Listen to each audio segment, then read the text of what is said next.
शिव महापुराण के अंदर 5वें शिव महापुराण के विद्येश्वर संहिता में लिखा हुआ है महाराज, विद्येश्वर संहिता, यदि कोई नारी अपने पति से एक बार कह दे कि मैं तुमसे विवाह कर कर मेरी जिंदगी नर्क हो गई, इससे तो नहीं होता तो अच्छा रहता।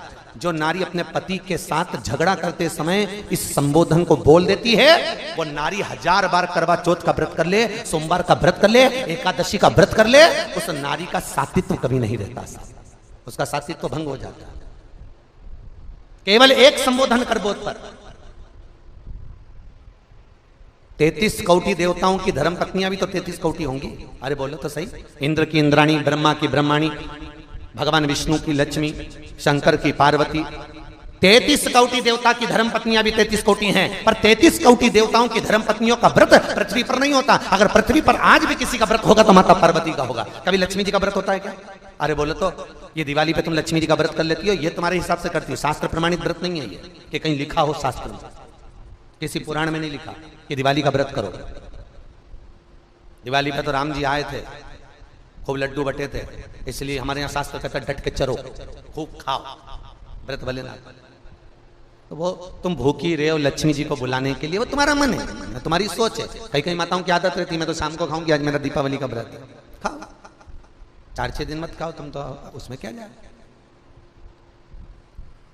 कभी लक्ष्मी का व्रत हुआ, एक वो व्रत माताएं करती है बेबहू लक्ष्मी का, वो शास्त्र प्रमाण में नहीं है, शास्त्र प्रमाणित व्रत नहीं है, वो आप लोगों ने बना लिया, आप लोगों ने कर लिया, वो अपने ऊपर है, पर शास्त्र का प्रमाण नहीं देगा।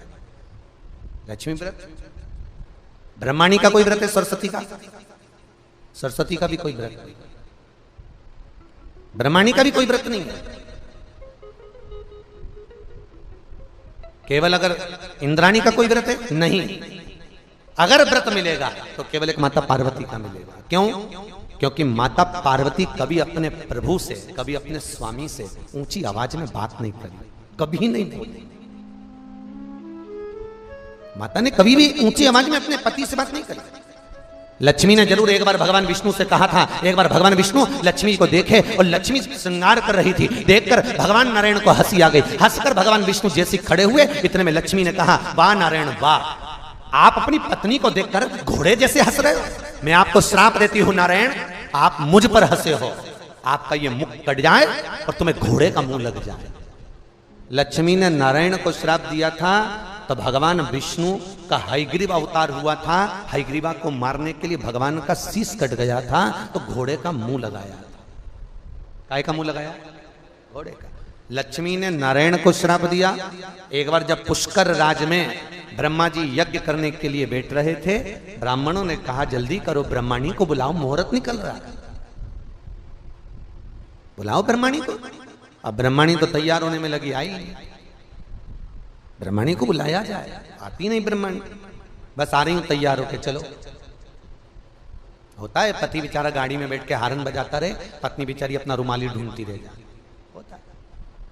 अब वो बार बार हारन बजाए, ये बार बार क्या आ रही, अब ब्रह्माणी भी ऐसी आ रही, बस कह रही, परंतु इतने में देव ब्राह्मणों ने कहा मुहूर्त निकल जाएगा, तो ब्रह्मा जी ने कहा आपको जो करना है करो और यज्ञ चालू करो। इतने में ब्राह्मणों ने गाय को पकड़कर खड़ा करा और गाय माता के सामने ब्राह्मणों ने वेद की ध्वनि करना प्रारंभ करी। जैसे ही वेद की ध्वनि करना प्रारंभ करी, गाय के मुख से वेद माता गायत्री को प्रकट कर लिया, और गायत्री को प्रकट कर कर भगवान ब्रह्मा जी के पास में गठजोड़ा बांधकर बिठा दिया। यज्ञ प्रारंभ हो गया। इतने में सरस्वती तैयार होकर आ गई। ब्रह्माणी जैसे तैयार होकर आई, ब्रह्माणी ने देखा कि मेरी जगह पर कोई दूसरा बैठा है। ब्रह्माणी क्रोध में लाल होकर बोली, ए ब्रह्मदेव, तुमने मेरे स्थान पर किसी दूसरी नारी को बिठाया है, मैं तुम्हें श्राप देती हूं, पृथ्वी पर कहीं तुम्हारे मंदिर नहीं बनेंगे। केवल एक पुष्कर राज की भूमि पर अगर तुम्हें मंदिर बनवाना है तो एक कन्या का कन्यादान करना पड़ेगा। एक कन्या का कन्यादान, शास्त्र कहता है एक कन्या का कन्यादान कर दो तो भगवान ब्रह्मा का मंदिर बन गया। एक कन्या का कन्यादान कर दो तो वैकुंठ में अपनी सीट पक्की हो जाती है साहब, एक कन्या का कन्यादान करने से। और कई कई लोग तो बड़े भाग्यशाली होते हैं जिनके यहाँ 4, 5, 3, 2, 1 इतनी कन्याओं का कन्यादान होता है, भाग्यशाली, मौका मिलता। और ब्रह्मा जी ने फिर कन्यादान करा था। आपको सबको मालूम होगा, भांडिर वन में राधा जी अपने भाई मनसुख को भोजन देने आई थी और कन्हैया खेल रहे थे। नारद जी ने राधा और कृष्ण का विवाह भांडिर वन में कर दिया। इस विवाह को ब्रह्मा जानते हैं, राधा जानती है, कृष्ण जानते हैं, नारद जानते हैं। इसके सिवाय इस विवाह को कोई नहीं जानता, बस ये जाना। फिर जाकर ब्रह्मा जी का मंदिर द्वापर में बना, सतयुग में नहीं, त्रेता में नहीं, द्वापर में ब्रह्मा का मंदिर। द्वापर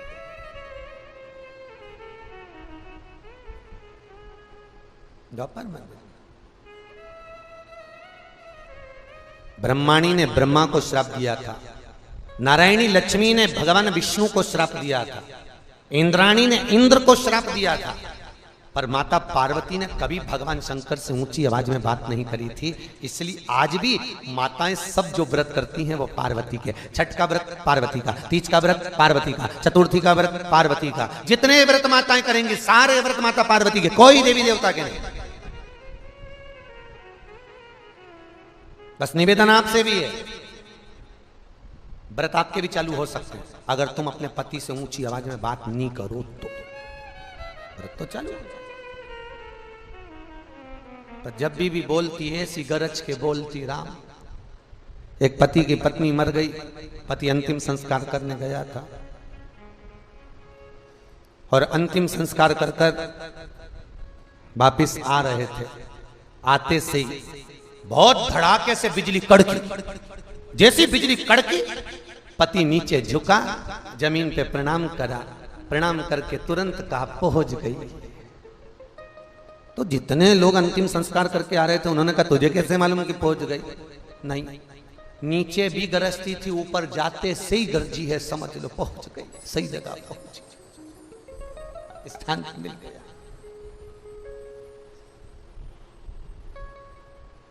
होता है। अब अनसुईया मैया पतिव्रता धर्म का पालन करती है।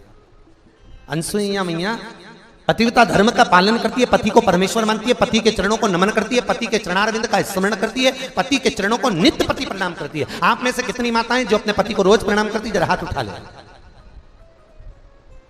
अरे एक आध उठा लो, री शर्मा सुरमु में उठा लो, झूठा मुंह उठा लो। 1 2 3 4 4.5 नहीं, वो 4.5 इसलिए ऊपर करा था, गिरा दिया, मैं समझ लिया चतुर्थी के दिन पड़ती होगी, केवल करवा चौथ के दिन। इतना तो मेरे को भी ध्यान दे दो, पर करना चाहिए, नित्य प्रति प्रणाम तो करना चाहिए। अच्छा तुम मत, कभी कभी ऐसा भी होता है तुम नहीं करती वो कर लेता हो, कभी कभी ऐसा भी होता है, आपने देखा है कई बार घर में जब झगड़ा होता है तो पति बेचारा कहता है मैं तेरे हाथ जोड़ू, तेरे पांव पड़ू, चुप हो जा, अरे जगदम्बा हो जा। अब बेचारा और क्या करे? तुम अच्छा तुम बताओ इससे ज्यादा क्या करेगा? वही बेचारा अकेले में तेरे पांव पड़ लो तो चुप हो जा। बोलो। अनसुईया मैया पतिव्रता धर्म का पालन करने वाली है, पति को परमेश्वर मानने वाली, पति के चरणारविंद का स्मरण करने वाली, पति के चरणों का अनुमोदन करने वाली पति प्रणाम। अच्छा ईमानदारी से बोलना, पत्नी पति को ज्यादा स्नेह करती है कि पति पत्नी को ज्यादा स्नेह करता है? कितनी जल्दी बोली, कितनी जल्दी। सब चतुर हो गए भोपाल के, बुआ जी जय हो थारी, सब चतुर। अब पर ऐसा नहीं है, पति बोलता नहीं है, उसका प्रेम उसका स्नेह दिखता नहीं है, पर शिव महापुराण में और भागवत में पति के चरित्र। अच्छा उसको भी जाने दो, तुम तो अपनी एक बात। एक पति गार्डन में घूम रहे थे और गार्डन में घूमते घूमते एक बड़ा सा कुत्ता आ गया और पत्नी जिधर चल रही थी उधर ही कुत्ता था। बेचारे पति को लगा ये कुत्ता मेरी पत्नी को खा जाएगा, फिर बच्चों को स्कूल कौन भेजेगा, टिफिन कौन बनाएगा, ट्यूशन कौन भेजेगा। पति ने पत्नी का हाथ पीछे खींचा, कुत्ता और आगे बढ़ा। पति बेचारा घबराया, इसको खा जाए, कुत्ता मुझे काट खाए पर मेरी पत्नी को नहीं काटना चाहिए। मुझे काटेगा चल जाएगा, पत्नी को काटेगा, वो ना तो बच्चों को भेज सकती, ना उसके श्रृंगार करे, ना कुछ बच्चों का टिफिन बनाए, बेचारी बीमार पड़ जाएगी। मेरे को कुत्ता खा जाए और मेरी पत्नी को नहीं काटे। उसने पत्नी का हाथ और पीछे खींचा, जैसे पीछे खींचा कुत्ता और आगे आया, और कुत्ता जैसे ही आगे आया देखा कुत्ता लपकने वाला है। इतनी देर में जैसे कुत्ता दौड़ा, पति ने पत्नी को गोदी में उठा लिया। जैसे गोदी में उठाया कुत्ता भाग गया। कुत्ता भागा, पति ने पत्नी को नीचे उतारा। पत्नी गुस्से में लाल होकर बोली, तुम्हारे जैसा पति जिंदगी में कभी नहीं देखा मैंने। बताओ, दुनिया के लोग कुत्ते को भगाने के लिए पत्थर उठाते, तुमने मुझे उठा लिया। अब बताओ, बेचारा वो तो भला ही सोचा था, उसने कौन सा बुरा सोचा? उसने तो बेचारे ने भला ही सोचा कि मैं पत्थर नहीं, इसको उठा लूं, इसको नहीं काटेगा, मेरे पाँव में काट खाए। तो ऐसा नहीं है कि पति इसने नहीं करता है, पर उसका इसने दिखता नहीं। बेचारे ने उठाया पर तो भी कुछ करे सो करे, जीवन का सुख पाना। भगवान अनसुईया मैया पतिव्रता धर्म का पालन करती है, पति को परमेश्वर मानती हैं, पति के चरणों का अनुमोदन करती है, पति के चरणों का स्मरण करती है, पति के चरणों का नाम जाप करती है अनसुईया। और जब पति के चरणारविंद का स्मरण किया गया, पति के चरणारविंद को नमन किया गया, अनसुईया मैया का सात्वित्व तीनों लोकों में छा गया। एक दिन लक्ष्मी जी ने भगवान विष्णु के सम्मुख में पार्वती और ब्रह्माणी को बुलाया, और पार्वती और ब्रह्माणी को बुलाकर कहा, सुनो, हमने सुना है कि अनसुईया का सात्वित्व बड़ा प्रबल है। हाँ, परीक्षा ली जाए। ठीक है, ले। तीनों देवियों ने अपने अपने स्वामियों से कहा, जाकर अनसुईया जी की परीक्षा लीजिए। क्या परीक्षा लेना है? अनसुईया जी के दरवाजे पर जाकर भिक्षा मांगना, और भिक्षा भी मांगना तो नग्न अवस्था में मांगना। अनसुईया के वस्त्र नहीं होना चाहिए। एक नारी दूसरी नारी के लिए शब्द कर रही है कि भिक्षा मांगना तो ऐसी मांगना कि तन पर वस्त्र ना हो। भगवान विष्णु ने लक्ष्मी से कहा, रही हो लक्ष्मी, ये कैसे प्रसंग करी है तू? तेरी बुद्धि, तेरी सोच, तेरी वृत्ति गई कहां? ये कहां चली गई? बहुत ध्यान देना, कल कथा में था, जैसा खाया अन्न, जम के बोलो, वैसा हो गया मन, जैसा पिया पानी वैसी हो गई वाणी, और जैसा पिया दूध वैसा बन गया बुद्ध। बुद्धि दूध से बनी। विचार करिए, अनसुईया जी की परीक्षा लेने का भाव लक्ष्मी के मन में कैसे आ गया? आया क्यों? लक्ष्मी के मन में यह प्रसंग कहां से आ गया कि अनसुईया जी की परीक्षा लो? मन में यह भाव कहां से आया? कैसे प्राप्त हुआ? कारण क्या? हर चीज में कोई ना कोई एक कारण होता है जिसके कारण व्यक्ति उस क्रम तक पहुंचता है। हर चीज में एक कारण है।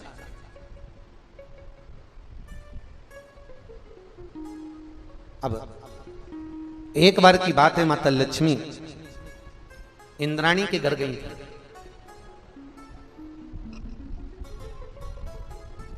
और इंद्राणी के साथ में मिलकर माता लक्ष्मी दक्षिणा देवी के दरवाजे पर पहुंचे। और दक्षिणा देवी के दरवाजे पर पहुंचकर माता लक्ष्मी ने, आज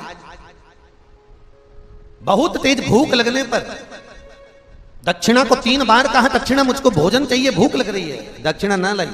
इंद्राणी दक्षिणा देवी के भवन में गई और बिना पूछे वस्तु को उठाकर लाई और लक्ष्मी को दे दिया। इंद्राणी और लक्ष्मी ने पा लिया।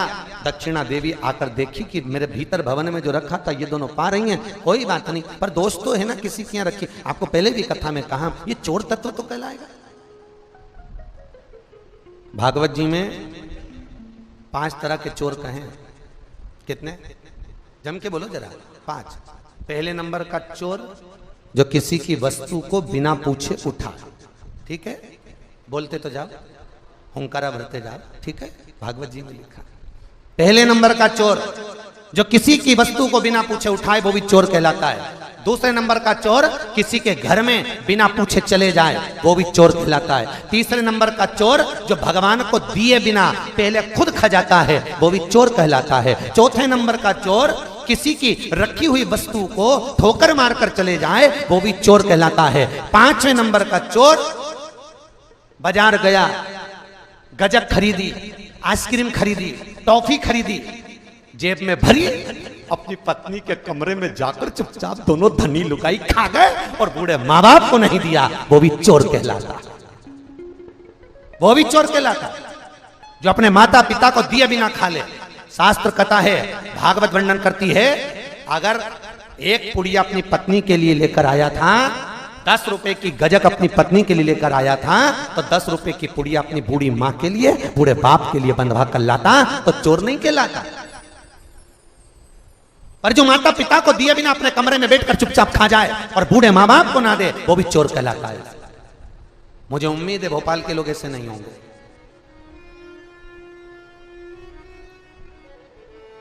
चोरी का तत्व है, भगवान को समर्पित करे बिगर भी पाले ना, ये चुटकाई है। जो तत्व लक्ष्मी जी इंद्राणी से करेंगे, भूख लग रही है, इंद्राणी दक्षिणा के जाकर अंदर प्रवेश कर उठाकर लाई और लाकर दे दिया। भले किसी के यहाँ कितना भी पड़ा हो, भले किसी की टेबल पर कितना भी भोजन रखा हो, भले 56 भोग जमे हो, पर जब तक तुमसे कहा ना जाए तब तक तुमने लेना नहीं, तब तक उसको उठाना नहीं।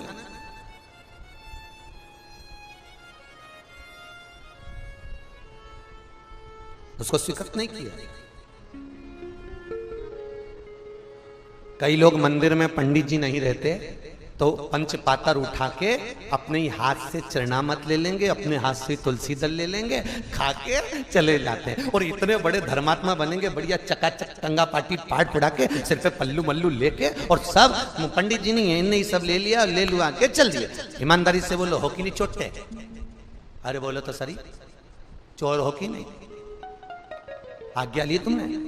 राम जी से पूछा, जिसके मंदिर में खड़े थे उस परमात्मा से पहले आज्ञा लेना थी कि भले पंडित जी नहीं है तो भगवान से कहना था, प्रभु पंडित जी नहीं है, हम ले लें आपसे, पंचामत चरणामत लें आपसे, और भगवान आज्ञा दे दें तो ले लो। अरे है कई हम कई जगह मंदिरों में देखते हैं, कई जगह की तो जाने तो हम तो सियोर के मंदिरों की भी कहते हैं कि वहां पर भी यही क्रम। एक हमारे वो बगल में बड़ा बाजार में सत्यनारायण जी को मंदिर, और वहां पर भी पंडित जी नहीं रहते तो वो जो जाए बस कूड़ के लेके चलते। अब कोई चोर तत्व है महाराज, उस तत्व से हमें वंचित छूटना, उस तत्व से हमें दूर जाना। कल एक प्रश्न था, मंटो जी एक प्रश्न आया था कल व्हाट्सएप पर, गुरुजी हमारे प्रश्न का उत्तर दीजिए, वृक्ष लगाना क्यों जरूरी है? प्रकृति का पेड़ लगाना, वृक्ष लगाना क्यों जरूरी है? मंगरूल नाथ से प्रश्न था, अमरावती से आगे मंगरूल नाथ, वहां से भेजा था, वृक्ष लगाना क्यों जरूरी? हमने कहा भैया उसका एक कारण स्कंद पुराण में लिखा हुआ कि मातृ ऋण, पितृ ऋण, देव ऋण, गुरु ऋण और लोक ऋण। कितने ऋण? 5। लोक ऋण, लोक ऋण मनुष्य पर कब चढ़ता है?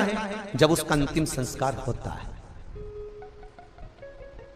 अंतिम संस्कार के समय पर उसके नीचे चिता जलाते समय लकड़ियां लगाई जाती है, उस लकड़ी में जो आग लगती है उस लकड़ी का ऋण मरने वाले की छाती पे चढ़ जाता है, उसको कहते हैं लोक ऋण। कौन सा ऋण है वो? लोक ऋण।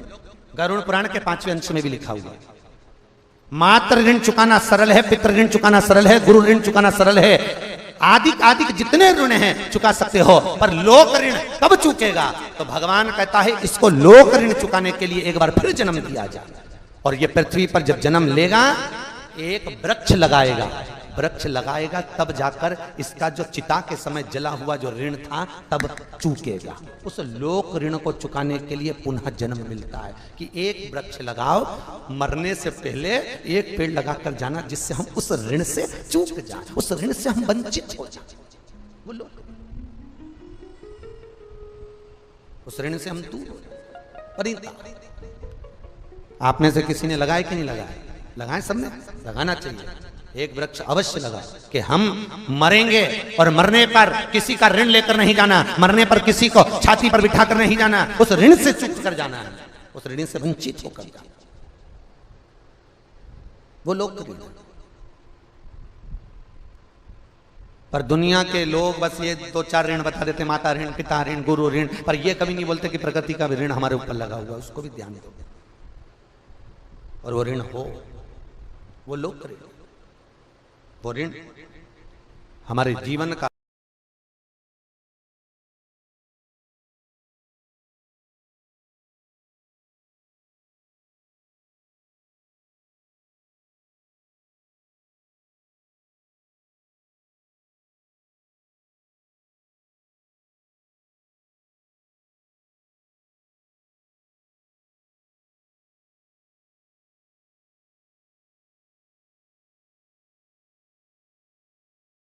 में से एक थी अनसुईया, आंतरी ऋषि के साथ भी है, जिनका पतिव्रता धर्म का पालन करना, पति को परमेश्वर मानना, पति चरणारविंद का स्मरण करना, पति के चरणारविंद में रमे रहना, यह माता अनसुईया का कर्तव्य था।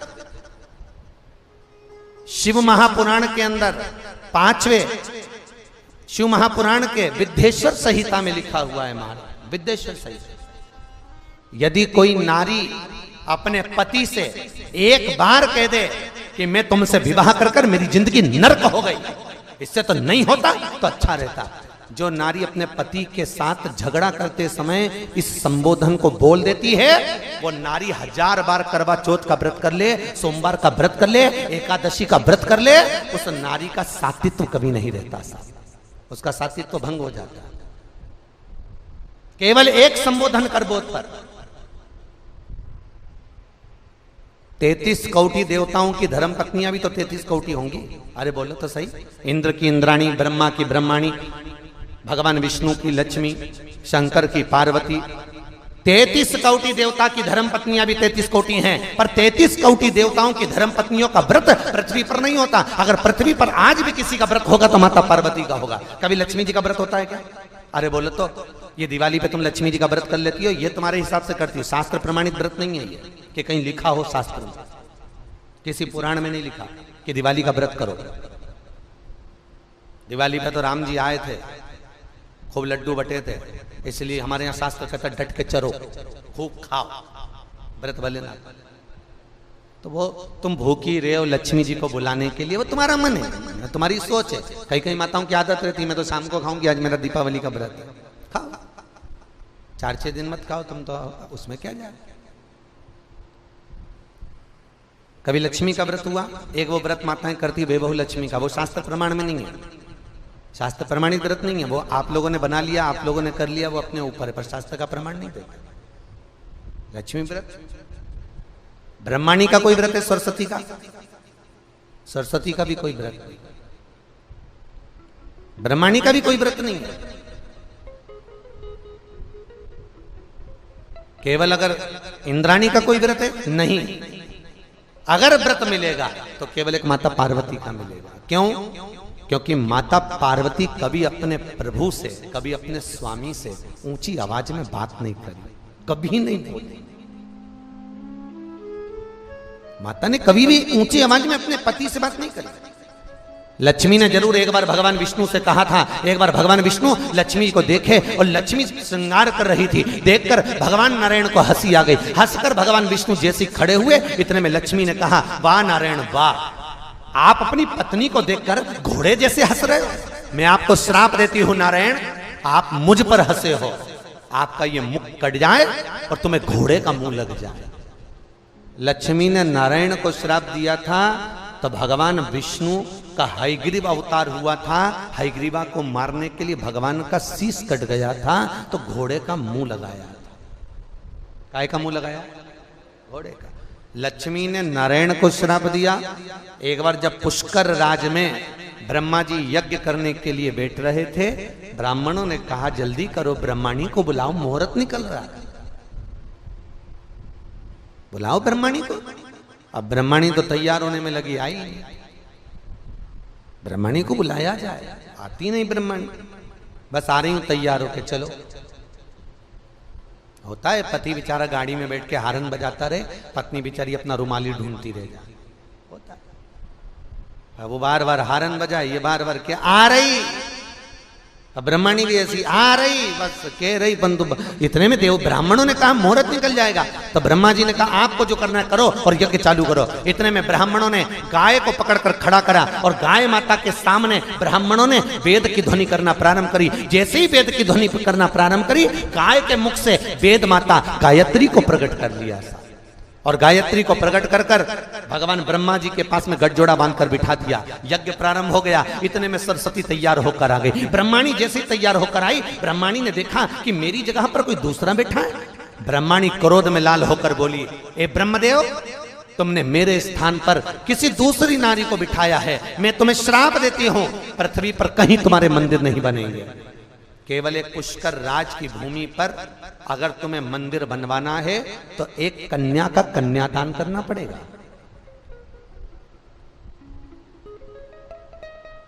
एक कन्या का कन्यादान, शास्त्र कहता है एक कन्या का कन्यादान कर दो तो भगवान ब्रह्मा का मंदिर बन गया। एक कन्या का कन्यादान कर दो तो वैकुंठ में अपनी सीट पक्की हो जाती है साहब, एक कन्या का कन्यादान करने से। और कई कई लोग तो बड़े भाग्यशाली होते हैं जिनके यहाँ 4, 5, 3, 2, 1 इतनी कन्याओं का कन्यादान होता है। भाग्यशाली, मौका मिलता। और ब्रह्मा जी ने फिर कन्यादान करा था। आपको सबको मालूम होगा, भांडिर वन में राधा जी अपने भाई मनसुख को भोजन देने आई थी और कन्हैया खेल रहे थे। नारद जी ने राधा और कृष्ण का विवाह भांडिर वन में कर दिया। इस विवाह को ब्रह्मा जानते हैं, राधा जानती है, कृष्ण जानते हैं, नारद जानते हैं। इसके सिवाय इस विवाह को कोई नहीं जानता, बस ये जाने। फिर जाकर ब्रह्मा जी का मंदिर द्वापर में बना। सत्ययुग में नहीं, त्रेता में नहीं, द्वापर में ब्रह्मा का मंदिर।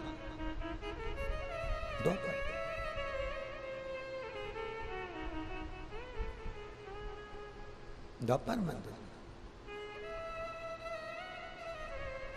ब्रह्माणी ने ब्रह्मा को श्राप दिया था, नारायणी लक्ष्मी ने भगवान विष्णु को श्राप दिया था, इंद्राणी ने इंद्र को श्राप दिया था, पर माता पार्वती ने कभी भगवान शंकर से ऊंची आवाज में बात नहीं करी थी। इसलिए आज भी माताएं सब जो व्रत करती हैं वो पार्वती के। छठ का व्रत पार्वती का, तीज का व्रत पार्वती का, चतुर्थी का व्रत पार्वती का। जितने व्रत माताएं करेंगी सारे व्रत माता पार्वती के, कोई देवी देवता के नहीं। बस निवेदन आपसे भी है, व्रत आपके भी चालू हो सकते हैं अगर तुम अपने पति से ऊंची आवाज में बात नहीं करो तो। व्रत तो चालू। पर जब भी बोलती है ऐसी गरज के बोलती राम। एक पति की पत्नी मर गई, पति अंतिम संस्कार करने गया था और अंतिम संस्कार कर कर वापिस आ रहे थे। आते से ही बहुत धड़ाके से बिजली कड़की। जैसी बिजली कड़की, पति नीचे झुका, जमीन पे प्रणाम करा, प्रणाम करके तुरंत कहा पहुंच गई। तो जितने लोग अंतिम संस्कार करके आ रहे थे उन्होंने कहा तुझे कैसे मालूम कि पहुंच गई? नहीं, नीचे भी गरजती थी, ऊपर जाते से ही गरजी है, समझ लो पहुंच गई, सही जगह पहुंची, स्थान मिल गया।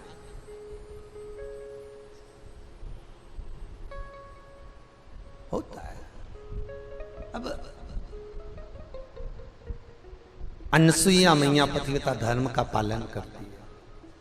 अनसुईया मैया पतिव्रता धर्म का पालन करती है, पति को परमेश्वर मानती है, पति के चरणों को नमन करती है, पति के चरणारविंद का स्मरण करती है, पति के चरणों को नित्य पति प्रणाम करती है। आप में से कितनी माताएं जो अपने पति को रोज प्रणाम करती है? जरा हाथ उठा ले। अरे एक आध उठा लो, शर्मा सुरमु में उठा लो, झूठा मुंह उठा लो। 1, 2, 3, 4, 4.5 नहीं, वो 4.5 इसलिए ऊपर करा था, गिरा दिया, मैं समझ लिया चतुर्थी के दिन पड़ती होगी, केवल करवा चौथ के दिन।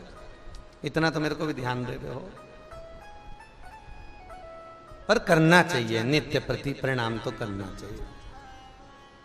अच्छा तुम मत, कभी कभी ऐसा भी होता है तुम नहीं करती वो कर लेता हो, कभी कभी ऐसा भी होता है, हमने देखा है कई बार घर में जब झगड़ा होता है तो पति बेचारा कहता है मैं तेरे हाथ जोड़ूं, तेरे पांव पड़ू, चुप हो जा, अरे जगदम्बा हो जा। अब बेचारा और क्या करे, तुम अच्छा तुम बताओ इससे ज्यादा क्या करेगा वो, वही बेचारा अकेले में तेरे पांव पड़ लूं तो चुप हो जा। बोलो अनसुईया मैया पतिव्रता धर्म का पालन करने वाली हैं, पति को परमेश्वर मानने वाली, पति के चरणारविंद का स्मरण करने वाली, पति के चरणों का अनुमोदन करने वाली, पति प्रणाम। अच्छा ईमानदारी से बोलना, पत्नी पति को ज्यादा स्नेह करती है कि पति पत्नी को ज्यादा स्नेह करता है? कितनी जल्दी बोली, कितनी जल्दी। सब चतुर हो गए भोपाल के, बुआ जी जय हो थारी, सब चतुर। अब पर ऐसा नहीं है, पति बोलता नहीं है, उसका प्रेम उसका स्नेह दिखता नहीं है, पर शिव महापुराण में और भागवत में पति के चरित्र। अच्छा उसको भी जाने दो, तुम तो अपनी एक बात, एक पति गार्डन में घूम रहे थे और गार्डन में घूमते घूमते एक बड़ा सा कुत्ता आ गया और पत्नी जिधर चल रही थी उधर ही कुत्ता था।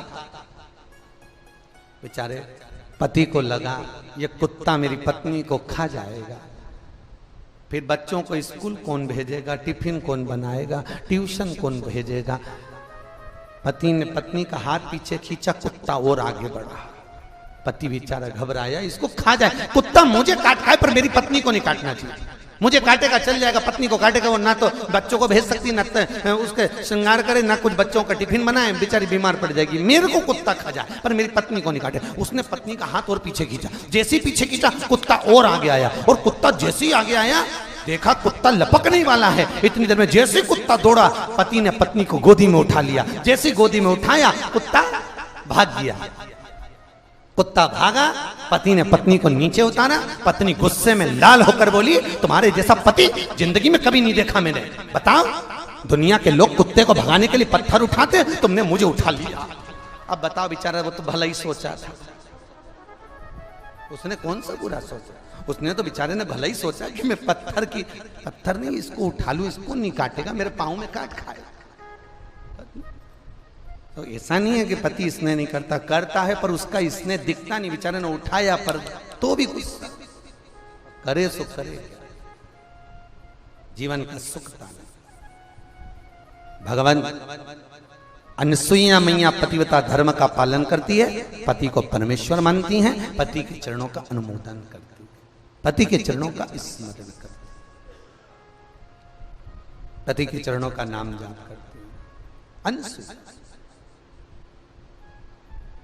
और जब पति के चरणारविंद का स्मरण किया गया, पति के चरणारविंद को नमन किया गया, अनसुईया मैया का सात्वित्व तीनों लोकों में छा गया।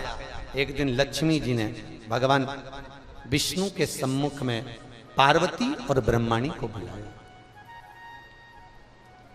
और पार्वती और ब्रह्माणी को बुलाकर कहा सुनो, हमने सुना है कि अनसुईया का सात्वित्व बड़ा प्रबल है, हाँ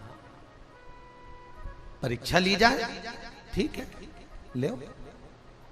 तीनों देवियों ने अपने अपने स्वामियों से कहा जाकर अनसुईया जी की परीक्षा लीजिए। क्या परीक्षा लेना है? अनसुईया जी के दरवाजे पर जाकर भिक्षा मांगना, और भिक्षा भी मांगना तो नग्न अवस्था में मांगना।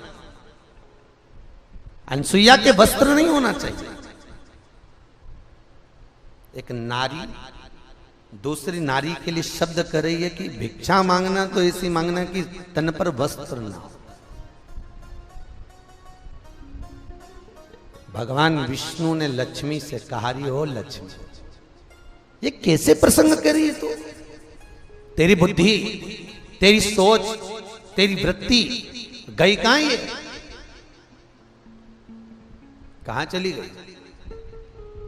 बहुत ध्यान देना, कल कथा में था जैसा खाया अन्न जम के बोलो।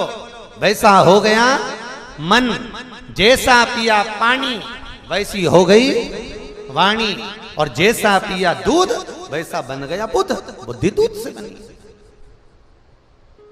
विचार करिए, अनसुईया जी की परीक्षा लेने का भाव लक्ष्मी के मन में कैसे आ गया? आया क्यों?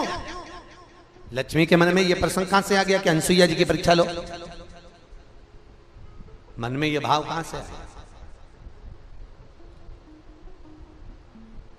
कैसे प्राप्त हुआ?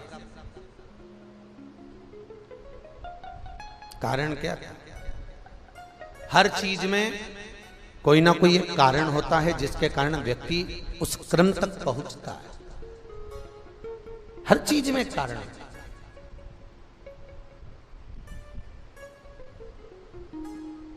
अब एक बार की बात है, माता लक्ष्मी इंद्राणी के घर गई थी।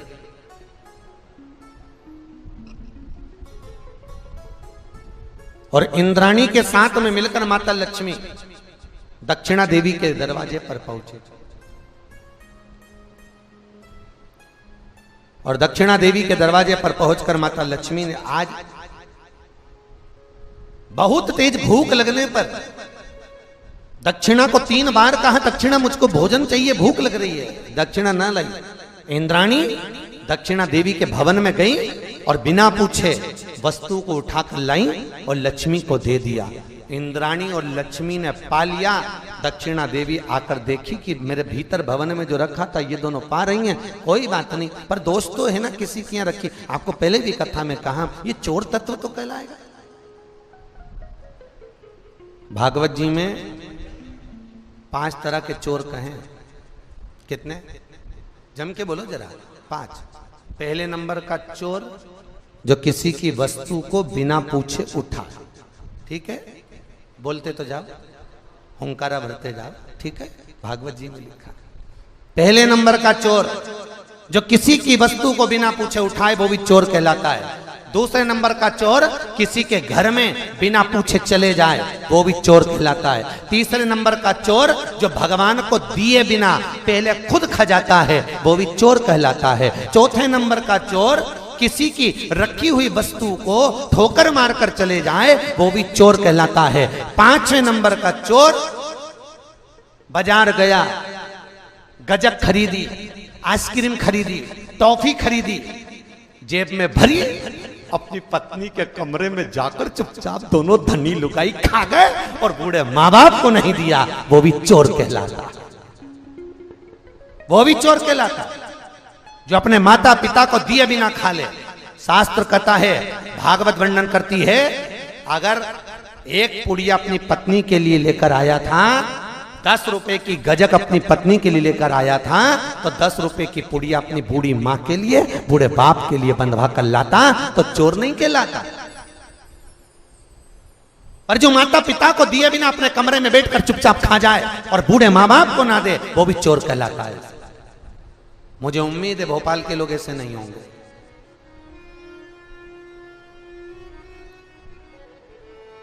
चोरी का तत्व है। भगवान को समर्पित करे बिगर भी पाले ना, ये चोटाई है। जो तत्व लक्ष्मी जी इंद्राणी से करेंगे, भूख लग रही है, इंद्राणी दक्षिणा के जाकर अंदर प्रवेश कर उठाकर लाई और लाकर दे दिया। भले किसी के यहाँ कितना भी पड़ा हो, भले किसी की टेबल पर कितना भी भोजन रखा हो, भले 56 भोग जमे हो, पर जब तक तुमसे कहा ना जाए तब तक तुमने लेना नहीं, तब तक उसको उठाना नहीं।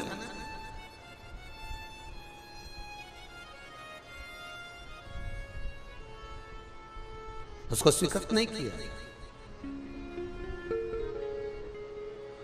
कई लोग मंदिर में पंडित जी नहीं रहते तो पंचपातर उठा के अपने ही हाथ से चरणामत ले लेंगे, अपने हाथ से तुलसी दल ले लेंगे, खा के चले जाते हैं और इतने बड़े धर्मात्मा बनेंगे, बढ़िया चकाचक टंगा पाटी पाट पुड़ा के सिर पे पल्लू मल्लू लेके, और सब पंडित जी नहीं है, इनने ही सब ले लिया, ले लुआ के चल दिए।